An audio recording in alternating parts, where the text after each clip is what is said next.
1914 का साल था। यूरोप में एक भयानक युद्ध छिड़ गया, जिसे बाद में वर्ल्ड वॉर 1 कहा गया। ताकतवर राष्ट्र आमने सामने आ गए। उनकी सेनाएं पूरे यूरोप में भिड़ गईं। उस समय भारत, जो ब्रिटिश साम्राज्य का हिस्सा था, इस संघर्ष में घसीटा गया। भारत का इस युद्ध के कारणों से कोई सीधा वास्ता नहीं था। यह एक उपनिवेश था जिस पर लंदन से शासन होता था। फिर भी इसका भाग्य साम्राज्यों की महत्वाकांक्षाओं से जुड़ गया। ब्रिटेन को अपनी फौज के लिए और सैनिकों की जरूरत थी, इसलिए उसने अपने सबसे बड़े उपनिवेश भारत से मदद मांगी। सिपाही कहलाने वाले भारतीय सैनिक अपनी बहादुरी और अनुशासन के लिए जाने जाते थे। उन्होंने कई युद्धों में अंग्रेजों की सेवा की। अब उन्हें आधुनिक युद्ध की भयावहता का सामना करना पड़ेगा, वह भी इतने बड़े पैमाने पर पहले कभी नहीं देखा गया था। इस युद्ध का भारत पर बहुत गहरा प्रभाव पड़ा, युद्ध के दौरान और उसके बाद भी कई दशकों तक।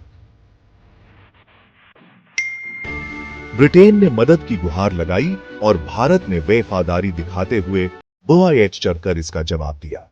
13 लाख से ज्यादा भारतीय सैनिकों ने अपनी सेवाएं देने के लिए अपनी मर्जी से नाम लिखवाया। वे भारत के कोने कोने से आए थे और अपने ताज के प्रति कर्तव्य की भावना से एकजुट थे। भारतीय सैनिकों को दुनिया भर में तैनात किया गया। पश्चिमी मोर्चे की खाइयों से लेकर मध्य पूर्व के रेगिस्तानों तक उन्होंने बहादुरी से लड़ाई लड़ी। मित्र राष्ट्रों की जीत में उनका योगदान बहुत महत्वपूर्ण था। इन सैनिकों ने अलग अलग भूमिकाएं निभाई। कुछ पैदल सेना के सैनिक थे जो खाइयों में दुश्मन की गोलियों का सामना कर रहे थे। अन्य ने साजिता का काम संभाला, यह सुनिश्चित करते हुए कि सैनिकों को समय पर सामान मिलता रहे। भारतीयों द्वारा संचालित मेडिकल इकाइयों ने घायलों का इलाज किया, जिससे अनगिनत लोगों की जान बचाई जा सकी। भारतीय सैनिकों ने विपरीत परिस्थितियों का सामना करते हुए अत्यधिक साहस और धैर्य दिखाया। उनके बलिदान ने उनके साथियों और दुश्मनों दोनों का ही सम्मान अर्जित किया।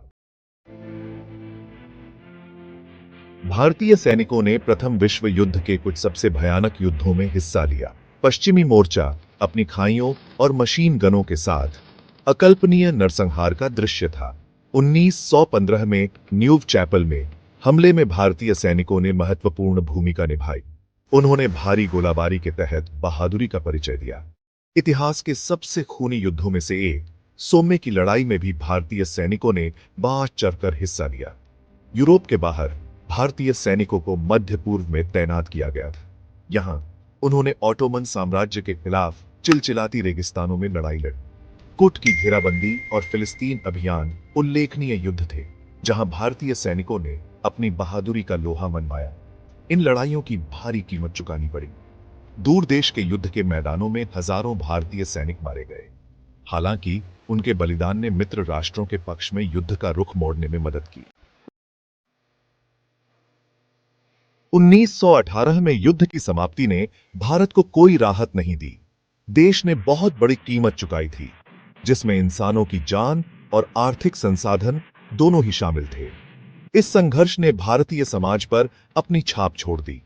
युद्ध ने भारत में राष्ट्रवादी भावनाओं को भड़का दिया था। भारतीय सैनिकों द्वारा किए गए बलिदानों ने साम्राज्य में उनके स्थान के बारे में सवाल खड़े कर दिए। स्वशासन की मांग और तेज हो गई। युद्ध का भारत की अर्थव्यवस्था पर भी विनाशकारी प्रभाव पड़ा। संसाधनों को युद्ध के प्रयासों का समर्थन करने के लिए मोड़ दिया गया, जिससे कमी और महंगाई हुई। आम आदमी को इन कष्टों का खामियाजा भुगतना पड़ा। इसके अलावा युद्ध के कारण इन्फ्लुएंजा फैल गया, जिसने 1918 में भारत को तबाह कर दिया।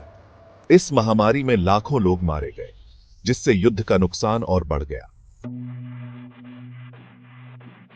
प्रथम विश्व युद्ध भारत के लिए एक निर्णायक मोड़ था। इसने ब्रिटिश साम्राज्य के अंत की शुरुआत को चिह्नित किया। भारतीय सैनिकों द्वारा किए गए बलिदानों ने आजादी के संघर्ष को हवा दी। युद्ध ने यूरोपीय लोगों की कभी न हारने की धारणा को चकनाचूर कर दिया था। इसने दिखाया कि भारतीय जब उन्हें मौका दिया जाता है तो दुनिया के सर्वश्रेष्ठ सैनिकों के साथ बराबरी पर लड़ सकते हैं। प्रथम विश्व युद्ध में भारत की भागीदारी की विरासत जटिल है। यह साहस, बलिदान और शोषण की कहानी है। यह युद्ध की मानवीय कीमत और आजादी की स्थायी इच्छा की याद दिलाता है। युद्ध का प्रभाव आज भी भारत की पहचान और दुनिया में उसके स्थान को आकार दे रहा है।